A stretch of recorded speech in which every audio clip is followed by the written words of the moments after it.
1947 August 15 നമ്മുടെ പൂർവികർ നമുക്ക് നേടിത്തന്ന ഈ സ്വാതന്ത്ര്യത്തിൻ്റെ ഓർമ്മയുണർത്തുന്ന മറ്റൊരു സ്വാതന്ത്ര്യദിനം കൂടി നാളെ കടന്നു വരികയാണ്. എല്ലാവർക്കും ഹൃദ്യമായ സ്വാതന്ത്ര്യദിന ആശംസകൾ നേരുന്നു.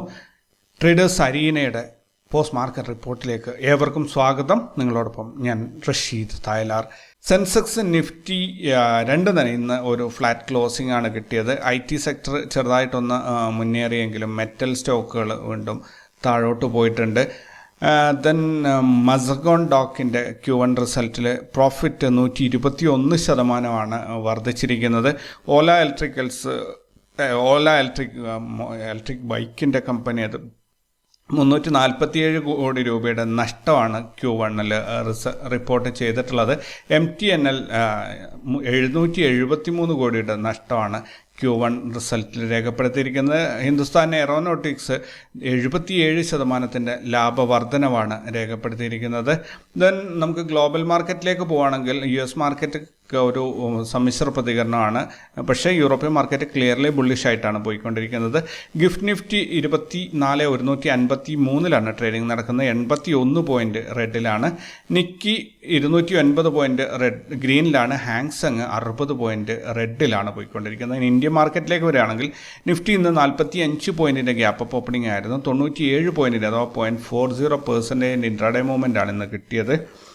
ദെൻ ഇന്ന് ഓപ്പണായ 24,184 നിന്നും 40 പോയിന്റ് നഷ്ടത്തിൽ 24,144 ഇന്ന് ക്ലോസ് ചെയ്തിരിക്കുന്നത്.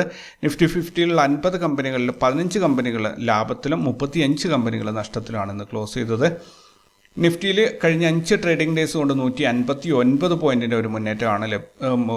159 പോയിന്റിൻ്റെ നഷ്ടമാണ് ഉണ്ടായിരിക്കുന്നത്. അതുപോലെ ഈ മാസത്തിൽ ഓഗസ്റ്റ് മാസത്തിൽ 887 പോയിന്റിൻ്റെ അഥവാ 3.54% നഷ്ടമാണ് നിഫ്റ്റിക്ക് ഉണ്ടായിരിക്കുന്നത്. ഇന്ന് ഇന്ത്യ വിക്സ് കുറയാണ് ചെയ്തിട്ടുള്ളത്. 4.51% കുറഞ്ഞ് 15.44 അവസാനിച്ചിരിക്കുന്നത്. നിഫ്റ്റിയിൽ ഇന്ന് നോർമൽ CPR ആയിരുന്നു. പക്ഷേ പ്രൈസ് ആക്ഷൻ അതിനെ ക്രോസ് ചെയ്തിട്ടില്ല. ഒരു സൈഡിലേക്കുള്ള മൂവ്മെൻ്റ് ആയിരുന്നു. ദെൻ മറ്റ് ഇൻഡെക്സുകൾ നോക്കുകയാണെങ്കിൽ ബാങ്ക് നിഫ്റ്റി ഇന്ന് 159 പോയിന്റ് നഷ്ടത്തിൽ 49,727 ക്ലോസ് ചെയ്തു.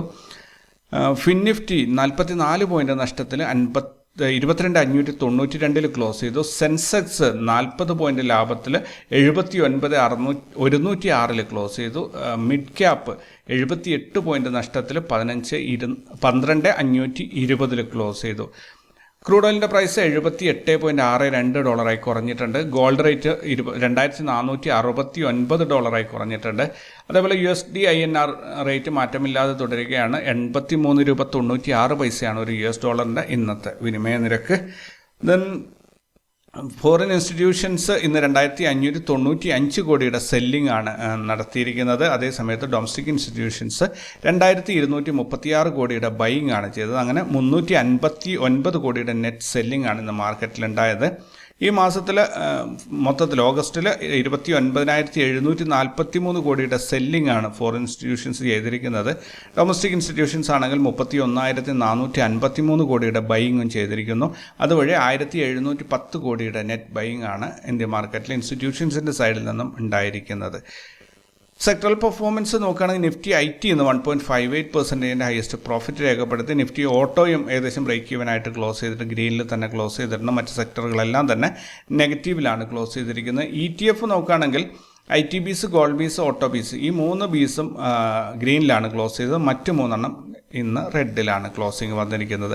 മേജർ സ്റ്റോക്കുകൾ നോക്കുകയാണെങ്കിൽ ലോറസ് ലാബ്സ് ഇന്ന് 3.07% ഹയസ്റ്റ് പ്രോഫിറ്റ് രേഖപ്പെടുത്തി. ഡിവിസ് ലാബ് 4.03% ഹയസ്റ്റ് ലോസും രേഖപ്പെടുത്തിയിട്ടുണ്ട്.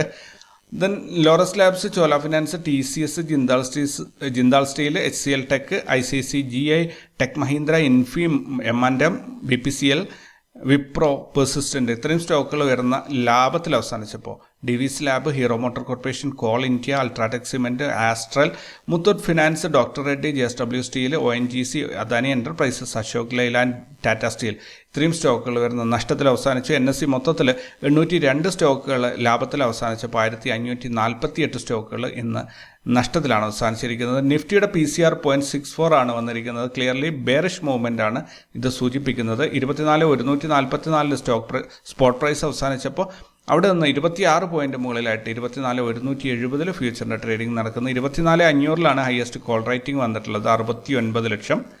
അതേസമയത്ത് 24,000 ഹയസ്റ്റ് പുട്ട് റേറ്റിംഗ് വന്നിട്ടുണ്ട്, അത് 68 ലക്ഷമാണ്. ബാങ്ക് നിഫ്റ്റിയുടെ PCR 0.76 ആണ് വന്നിരിക്കുന്നത്. 49,727 സ്പോട്ട് പ്രൈസ് അവസാനിച്ചപ്പോൾ അവിടെ നിന്ന് 233 പോയിന്റ് മുകളിലായിട്ട് 49,960 ഫ്യൂച്ചറിൻ്റെ ട്രേഡിംഗ് നടക്കുന്നുണ്ട്. അതിലൊരു കാര്യം ശ്രദ്ധിക്കേണ്ടത്, ഇവിടെ 50,000 താഴെയാണ് ഫ്യൂച്ചറിൻ്റെ ട്രേഡിംഗ് ഇപ്പോൾ നടക്കുന്നത് എന്നുള്ളതാണ്. 50,500 ഹയസ്റ്റ് കോൾ റേറ്റിംഗ് ഉള്ളത് 21 ലക്ഷം. 49,500 ഹയസ്റ്റ് പുട്ട് റേറ്റിംഗ് 10 ലക്ഷം വന്നിട്ടുണ്ട്. ദെൻ നാളത്തെ റിസൾട്ട് അനൗൺസ് ചെയ്യുന്ന കമ്പനികളൊന്നും തന്നെ ഇല്ല. കാരണം നാളെ ഇൻഡിപെൻഡൻസ് ഡേ ആണ്. അതുകൊണ്ട് തന്നെ ഒറ്റ കമ്പനീസിൻ്റെയും റിസൾട്ട് അനൗൺസ്മെൻറ്റ് നാളെ ഉണ്ടാവില്ല. ഗ്ലോബൽ ഇവൻറ്റ്സിലേക്ക് നോക്കുകയാണെങ്കിൽ ഞാൻ മറ്റൊന്നും തന്നെ എടുത്തിട്ടില്ല. കാരണം നമ്മുടെ ഇൻഡിപെൻഡൻസ് ഡേ ആണ് നാളെ. അതുകൊണ്ട് തന്നെ അതിൽ കൂടുതൽ വലിയൊരു സംഭവങ്ങൾ മറ്റൊന്നും തന്നെ നടക്കാനില്ല എന്നതിനാൽ ഞാൻ ആ ഒരൊറ്റ സംഭവം മാത്രമേ ഇവിടെ രേഖപ്പെടുത്തിയിട്ടുള്ളൂ. ഇന്ന് ബാങ്ക് നിഫ്റ്റിയുടെയും നിഫ്റ്റിയുടെ എക്സ്പയറി ആയിരുന്നു. അപ്പോൾ ബാങ്ക് നിഫ്റ്റിയൊക്കെ എന്ന് പറഞ്ഞാൽ ഒരു വരയിട്ടിട്ട് അതിലൂടെ പോയി നമ്മൾ ഒരുപാട് പ്രതീക്ഷയോടെയും ഒരുപാട് പ്രഖ്യാപനങ്ങളോടെയൊക്കെ കാത്തു നിന്നെങ്കിലും ഒരു 100 പോയിൻറ്റിൻ്റെ ഒരു റേഞ്ചിൽ അത് ആ ട്രേഡിംഗ് ഡേ തീർത്തു എന്നുള്ളതാണ് ഏറ്റവും ഇൻട്രസ്റ്റിംഗ് ആയ കാര്യം. ശരിക്കും ഒരു പ്രോപ്പർ മൂവ്മെൻറ്റ് കിട്ടിയിരുന്നെങ്കിൽ ഇന്ന് അത്യാവശ്യം ആൾക്കാരും നല്ല പ്രോഫിറ്റിൽ ക്ലോസ് ചെയ്യാൻ സാധിക്കുമായിരുന്നു. കാരണം 2 എക്സ്പയറി ഉള്ള ഒരു ദിവസമാണ്. ഇനി നിഫ്റ്റിയിലേക്ക് നോക്കുകയാണെങ്കിലും പ്രത്യേകിച്ച് വലിയ സംഭവങ്ങളൊന്നും തന്നെ ഇല്ല. ഓപ്പണിംഗ് ക്യാൻഡലിൻ്റെ ആ ഹൈയും ലോയും കട്ട് ചെയ്യാതെ, അല്ലെങ്കിൽ റാസ് ലെവൽസിൻ്റെ 2 ലെവൽസിൻ്റെ അകത്ത് മാത്രമായിട്ട് ഒതുങ്ങിക്കൂടുന്ന ഒരു നിഫ്റ്റിയാണ് നമ്മളിന്ന് കണ്ടത്. ദെൻ മറ്റ് ഇൻഡെക്സുകളിലേക്ക്, അതായത് മൊത്തത്തിൽ നോക്കുകയാണെങ്കിൽ ഡെയിലി ടൈം ഫ്രെയിമിലേക്ക് നോക്കുകയാണെങ്കിൽ നിഫ്റ്റി ഒരു ബെയറിഷ് എൻഗൾഫിംഗ് ആണ്, ഒരു ക്യാൻഡിൽ പാറ്റേൺ ആണ് ക്രിയേറ്റ് ചെയ്തിട്ടുള്ളത്. ഇവിടെ നിന്ന് ഫർദർ ഒരു ഫോള് വരുമോ എന്നുള്ളത് കൃത്യമായിട്ടൊരു പിക്ചർ തരാതെയാണ് ഇന്നത്തെ ക്ലോസിങ്. അതേസമയം സെൻസെക്സ് ആണെങ്കിൽ ഇന്ന് ഒരുവിധം പച്ച പിടിച്ച് തിരിഞ്ഞ് കയറാൻ ശ്രമിച്ചിട്ടുണ്ട്. പക്ഷേ രണ്ടും വലിയ വ്യത്യാസം ഇല്ലാതെ തന്നെയാണ്. നിഫ്റ്റി കുറച്ചധികം നെഗറ്റീവ് മൂവ്മെൻറ്റ് കിട്ടിയിട്ടുണ്ട്. ഇനി മിഡ് ക്യാപ്പിലേക്ക് നോക്കുകയാണെങ്കിൽ മിഡ് ക്യാപ്പും ഒരു വളഞ്ഞു തിരിഞ്ഞ് താഴോട്ട് ഇറങ്ങാനുള്ള ഒരു ശ്രമമാണ്. പക്ഷേ ഇത് ഒരു മന്ത്ലി നോ ട്രേഡ് സോണിൻ്റെ അകത്താണുള്ളത്. അതുകൊണ്ട് തന്നെ ഇവിടെ നിന്ന് തിരിച്ച് മുകളിലോട്ട് കയറാൻ എല്ലാവിധ സാധ്യതയുണ്ട്. ദെൻ ഫിനാൻസ് സെക്ടറിലേക്ക് വരികയാണെങ്കിൽ ബാങ്ക് നിഫ്റ്റി ക്ലിയർലി പൊട്ടാൻ തന്നെ നിൽക്കുകയാണ്. ഏത് മൊമെൻറ്റിലും അത് താഴെ ഇറങ്ങാം എന്ന രീതിയിലാണ് നിൽക്കുന്നത്. അതേപോലെ ഇവിടെ ബാങ്ക് എക്സും അതേ അവസ്ഥയാണ്. ഫിൻ നിഫ്റ്റി ആണെങ്കിൽ ലോവർ, അതായത് സെക്കൻഡ് ടച്ചാണ്. ഞാൻ ഈ പറയുന്നതിൻ്റെ ലോജിക്ക് മനസ്സിലാവാത്ത ആൾക്കാരുണ്ടെങ്കിൽ ഞാൻ ഉദ്ദേശിച്ചത് ഈ ഫസ്റ്റിൽ വന്നിട്ട് ഇവിടെ ഒന്ന് ടച്ച് ചെയ്തു, വീണ്ടും തിരിച്ചിവിടെ ടച്ച് ചെയ്തു. ഈ പോയിന്റ് കട്ട് ചെയ്യുന്നത് താഴോട്ടാണെങ്കിൽ അത് നല്ലൊരു ഫോളായിരിക്കും. പക്ഷേ ഇവിടെ ഒരു സാധ്യതയുള്ളത് ഇവിടെ നിന്ന് ഇതേപോലെ തിരിച്ച് കയറി പോവുക എന്ന, ഇത്രയും തന്നെ ഹൈറ്റിലേക്ക് അത് തിരിച്ച് കയറി പോകാനും സാധ്യതയുണ്ട് കേട്ടോ. ഡബിൾ ബോട്ടം അല്ലെങ്കിൽ W പാറ്റേൺ എന്നൊക്കെ പറഞ്ഞു കഴിഞ്ഞാൽ നിങ്ങൾക്ക് കാണാൻ സാധിക്കുന്ന ഒരു സംഭവം ഇതാണ്.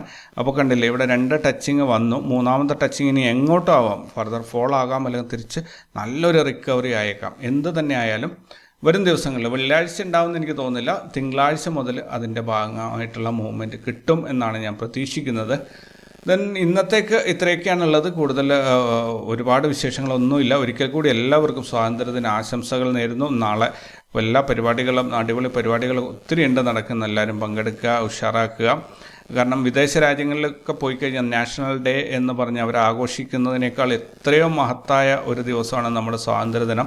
കാരണം നാഷണൽ ഡേ എന്ന് പറഞ്ഞ് അവർ ആഘോഷിക്കുന്ന, അവർക്ക് ഇത്രയും കഷ്ടപ്പെട്ട് യുദ്ധം ചെയ്തിട്ട് നേടിയെടുത്ത സ്വാതന്ത്ര്യം എന്നല്ല, അവർ ഫോം ചെയ്ത ഒരു ദിവസം മാത്രമാണ് നാഷണൽ ഡേ ആയിട്ട് പല രാജ്യങ്ങളും ആഘോഷിക്കുന്നത്. പക്ഷേ നമുക്ക് വലിയ യുദ്ധത്തിലൂടെ, വലിയ എന്താ പറയുക, സമരങ്ങളിലൂടെ നേടിയെടുത്ത ഒരു സ്വാതന്ത്ര്യമാണ്. തീർച്ചയായിട്ടും ആ സ്വാതന്ത്ര്യം നമ്മൾ ഓരോരുത്തരും ഇപ്പോൾ ആസ്വദിക്കുന്നുണ്ടെങ്കിൽ നമ്മുടെ മുൻഗാമികളോട് നമ്മൾ നന്ദിയുള്ളവരായിരിക്കണം. അപ്പോൾ നാളെ സ്വാതന്ത്ര്യദിന ആഘോഷങ്ങൾ, നമ്മുടെ ചുറ്റുപാടുകൾ വൃത്തിയാക്കലും എല്ലാ കാര്യങ്ങളുമായിട്ടും നമുക്ക് ഉഷാറാക്കാം. എല്ലാവർക്കും നല്ലൊരു സ്വാതന്ത്ര്യദിന ആശംസകൾ നേർന്നുകൊണ്ട് ഈ വീഡിയോ ഇവിടെ അവസാനിപ്പിക്കുന്നു. Thank you very much.